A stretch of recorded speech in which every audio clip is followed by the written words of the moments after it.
Assalomu alaykum. Men Andijon tuman City domlarida hozir bugungi kunda dejurdaman, Skoriyda.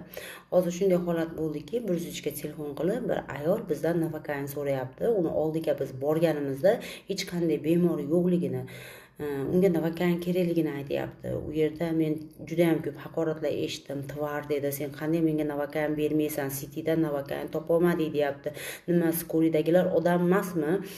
Iltimos, ko'p fuqarolarimizdan iltimos qilib qolaman. Skoriyda faqatgina jiddiy holatlar bo'lganda, og'riq bo'lganda, bir isitma ko'tarilganda, ekstreniy holatlarda chaqiriladi-da Skoriy. Oddiy bitta nafaqani kerak uchun endi dori tashuvchi tashkilot emas-da. Buni to'g'ri tushunishini iltimos qilardim ayrim bir fuqarolarimizdan.